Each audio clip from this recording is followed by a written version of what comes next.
Lidit. Eh, asa na nga yung lipstick ko? Akin na. Teka, titignan ko dito Teka, ba't may mga damit ka na ganyan?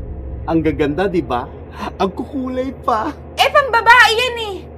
Kasi, binibili ko to sa girlfriend ko. Bagay to kay Elizabeth! Lidit! Oo nga. Lilibet! Oo! Lilibet! Lipstick! Ito.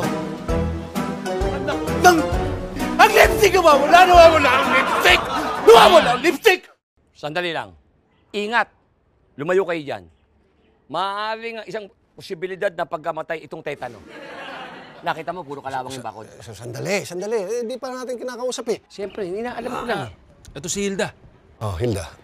Okay. Ah!